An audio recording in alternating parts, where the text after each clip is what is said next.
Hi everyone, मैं सत्यम और आप सभी को अपने YouTube channel the glimmer of hope पे स्वागत करता हूं।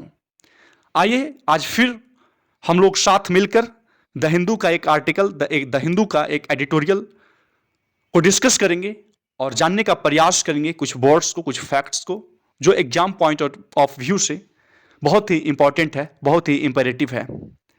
सो डिस्कशन स्टार्ट करने से पहले मैं आप सभी से गुजारिश करना चाहूँगा कि जो कोई भी इस चैनल को देख रहे हैं, इस वीडियो को देख रहे हैं, कृपया वीडियो को लाइक करें and the most important thing is that please subscribe this channel. Now we are moving towards the title, the very topic of this article, this editorial, and the title is heavy handed hurry on the wire fiasco. Heavy handed hurry, किसी के द्वारा बहुत ही जल्दबाजी दिखाया गया है, और ये जल्दबाजी किनके द्वारा दिखाया गया है? तो दिल्ली पुलिस के द्वारा दिखाया गया है। और वो जल्दबाजी जो है वो बहुत ही हैवी हैंडेड है, बहुत ही स्ट्रिक्टनेस के साथ दिखाया गया है। तो दिल्ली पुलिस के कॉन्टेक्स्ट में इस आर्टिकल को लिखा गया है। पहला तो ये पहलू हम लोगों को पढ़ना है, ये इस एस्पेक्ट पे हम लोगों को चर्चा करना है। And the next one is on the wire fiasco. Wire एक न्यूज वेबसाइट है, एक इंस्टीट्यूशन है, उनका जो कंप्लीट फेल्योर हुआ है, इसके कॉन्टेक्स्ट में भी इस आर्टिकल को लिखा गया है। हम लोग जानते हैं कि जो मीडिया है वो फिर फोर्थ पिलर ऑफ डेमोक्रेसी है।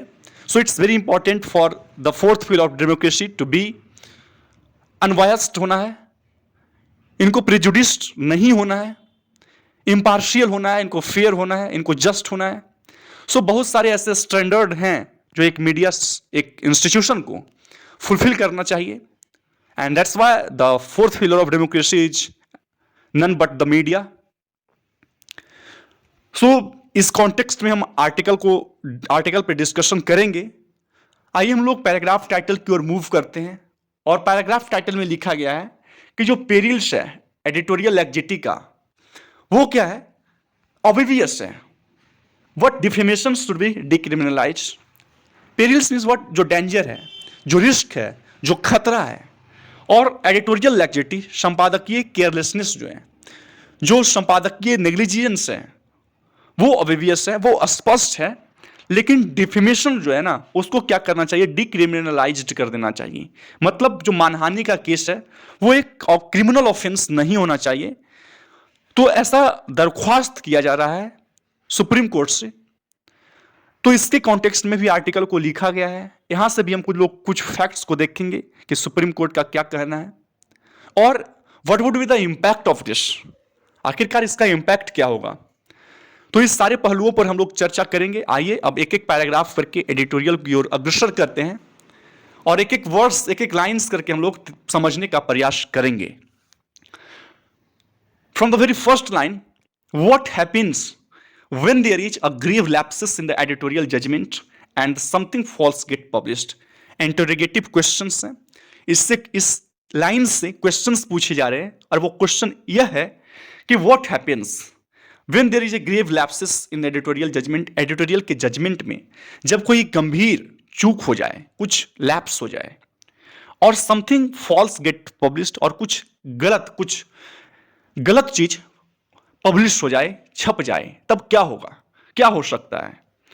इफ अगर जो रिपोर्ट है इज अगेंस्ट समवन, कुछ ऐसे लोगों के खिलाफ है, हु विल्स इन्फ्लुएंस, जो कंट्रोल करते हैं, जो इन्फ्लुएंस लाते हैं, एंड जो मीडिया इंस्टीट्यूशन कंसर्न है इस गलत न्यूज छापने से, जो लैप्स, जो भूल है एक तरह से, जो इंटेंशनली नहीं किया गया है, इससे भी जो मीडिया इंस्टीट्यूशन कंसर्न है is known a critic of the government. एक मीडिया इंस्टीट्यूशन उस नाम से जानी जाती है जो सरकार का आलोचक रहा हो, एक ऐसी संस्थान है। The consequences might turn out to be disproportionately severe. जो कंसिक्वेंसेस हैं, जो इसके परिणाम आएंगे, हो सकता है वो बहुत ही ज्यादा क्या हो जाए? सीवियर हो जाए, बहुत ही ज्यादा खतरनाक हो जाए। सो बताया जा रहा है कि अगर कुछ ग्रीव लैप्सेस एडिटोरियल जजमेंट में हो जाए और कुछ गलत चीज उसमें छप जाए, पब्लिश हो जाए, और अगर जो रिपोर्ट है एक ऐसे व्यक्ति के खिलाफ है, एक ऐसे व्यक्ति के खिलाफ है जो इन्फ्लुएंस लाता हो, एक ऐसे मीडिया जो संस्थान इस संबंध से संबंधित है, वो सरकार का प्रमुख आलोचक रहा हो, एक मुखर आलोचक रहा हो, तो जो हो सकता है कि जो कंसिक्वेंसेस हैं, जो रिपरकशन है, वो बहुत ही सीवियर हो सकता है, बहुत ही कड़ा हो सकता है। डिजिटल पब्लिकेशन वायर जो एक डिजिटल पब्लिकेशन एक इंस्टीट्यूशन है, finds itself in precisely the same predicament, इसी जंजाल में अपने आप को पाते हैं। A series of its stories has been discredited due to what it admits is fabricated evidence provided by one of its own consultants। जो डिजिटल पब्लिकेशन जो वायर है, एक संस्था है, अपने आप को इसी जंजाल में पाता है।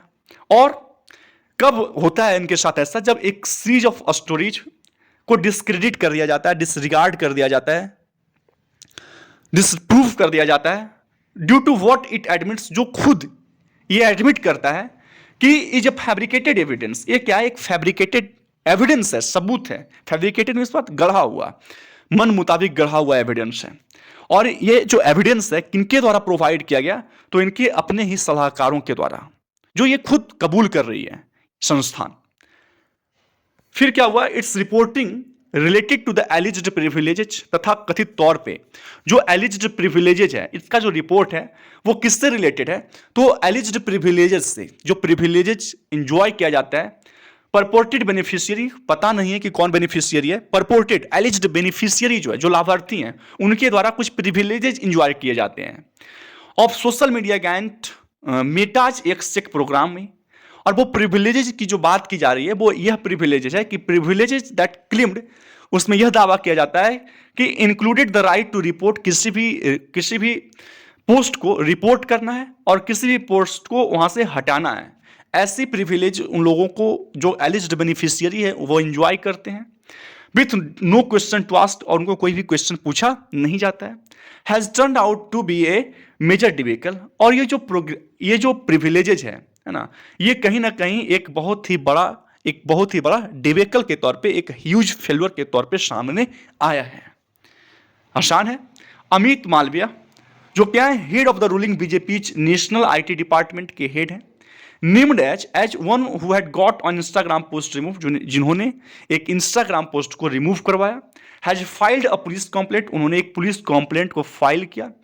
एलिजिंग ए कॉन्स्पिरेसी, इस बात का आरोप लगाते हुए, किस बात का? कंस्पिरेसी का आरोप, षड्यंत्र का आरोप लगाते हुए, वाई द वायर संस्था के द्वारा, to harm his reputation through forgery, की फॉर्जरी के जरिए हमारी जो रेपुटेशन है, उनको, उस रेपुटेशन को कहीं ना कहीं डिफेम करने का कोशिश किया गया है द वायर संस्था के द्वारा। फिर दिल्ली पुलिस, जो दिल्ली पुलिस है, with whom the wire too filed a complaint, wire ने भी एक कंप्लेंट फाइल किया अगेंस्ट इट कंसल्टेंट, जो इनके खुद के सलाहकार हैं, कौन? Devesh Kumar, for allegedly perpetrating an elaborate hoax by submitting fabricated digital proof. फिर has lost no time in searching the residences of its editors and seizing laptops and phones. जो दिल्ली पुलिस है, उन्होंने क्या किया? लॉस्ट नो टाइम, यहां से देख लेना है, आसान हो जाएगा। लॉस्ट नो टाइम, कोई भी समय नहीं गवाया। किस चीज में? तो सर्च करने में, जो रेसिडेंसेज हैं एडिटर्स के, उनको सर्च करने में, और उनके लैपटॉप्स को और फोन्स को सीज करने में कोई भी समय नहीं गवाया। और द वायर ने एक कंप्लेंट खुद फाइल किया था अपने कंसल्टेंट जो देवेश कुमार हैं, इस बात को आरोप लगाते हुए कि उन्होंने अंजाम दिया परपिट्रेटिंग करते हुए एन एलिबरेट होक्स, है ना, एक बहुत ही डिटेल्ड गलत चीजों को, by submitting fabricated editorial proof, गलत तरीके से फैब्रिकेटेड जो डिजिटल प्रूफ है उसको सबमिट करना। इस बात को इल्जाम लगाते हुए, आरोप लगाते हुए, जो मीडिया है, जो वायर है, उन्होंने खुद एक फाइल कंप्लेन किया, और दिल्ली पुलिस ने बिना समय गवाए हुए सभी चीज़ों को सर्च किए, उनके रेसिडेंस को सर्च करते हैं, उनके फोन्स को, उनके लैपटॉप्स को सीज करते हैं। Even by the set standards of the present regime, अभी जो प्रेजेंट रिजाइम चल रहा था, उनके स्टैंडर्ड्स अगर देखा जाए, उनके मानकों से अगर देखा जाए, in dealing with the vocal dissenters, जो वोकल डिसेंटर्स हैं, जो मुंह जवानी जो क्रिटिसाइज करते हैं गवर्नमेंट को, उनको निपटाने के लिए, उनसे निपटने के लिए जो स्टैंडर्ड सेट किया गया है, the Hari shown and the seizure made by the police के द्वारा जो जल्दबाजी दिखाया गया है, जिस तरह से सीज किया गया है, आर शॉकिंग, ये बहुत ही क्या है, शॉकिंग है। The effort seems to be make an example of the Wire, जो एफर्ट, जो प्रयास दिखाया गया है, जो एंडेवर दिखाया गया है, वो एक एग्जाम्पल के तौर पे है, वो एक इंस्टांस के तौर पे है। फिर this despite the elements of forgery in this case, forgery के अलावा इस केस में one can not dismiss a possible conspiracy to discredit the Wire. कोई भी व्यक्ति डिसमिस नहीं कर सकता जो पॉसिबल कंस्पिरेसी है डिस्क्रेडिट करने का किसी को, इस बात को कोई डिसमिस नहीं कर सकता है। Mister Malviya has limited, mister Malviya जो है वो लिमिट करते हैं अपने कॉम्प्लेन को to its founders and journalist whose bylines appeared in the initial reports concerning him। जिनके जो bylines हैं, bylines मीन्स क्या होता है, जिनके जो इफेक्ट हैं, है ना, जिनके जो इफेक्ट हैं, जो bylines हैं, है ना, तो bylines की अगर बात किया जाए तो जो मिस्टर मालवीय हैं उन्होंने अपने कॉम्प्लेन को सीमित रखा अपने फाउंडर्स को, और जो जर्नलिस्ट हैं जिनके जो bylines हैं वो अपीयर होते हैं इनिशियल रिपोर्ट्स में, है ना। फर्दर अगर आगे देखा जाए, जो complaint does not name mister Kumar raising doubt whether this is intentional. अब जो कॉम्प्लेन है इसमें मिस्टर कुमार का कोई भी नाम नहीं है, सो ये कहीं ना कहीं संदेह खड़ा होता है कि क्या ये इंटेंशनल है। The police should not really be investigating the defamation angle. Police को वास्तव में जो डिफेमेशन एंगल है, जो मानहानि का कोण है, जो एंगल है, उस एंगल को इन्वेस्टिगेट नहीं करना चाहिए, क्योंकि जो सुप्रीम कोर्ट का जजमेंट है आर क्लियर, वो बहुत ही क्रिस्टल क्लियर है कि प्रोजिक्यूशन फॉर डिफेमेशन, डिफेमेशन के लिए, मानहानि के लिए प्रोजिक्यूशन शुड ओनली भी, वह तभी होना चाहिए at the instance of the aggrieved person, जो पीड़ित व्यक्ति है उनके कहने पे, and there can be no police FIR, और वहां पे उस केस में पुलिस एफआईआर भी नहीं हो सकता है। फिर the case highlights the continuing hazard of having defamation on the criminal statute to be exploited by influential state-backed actors rather than a civil remedy to aggrieved individuals।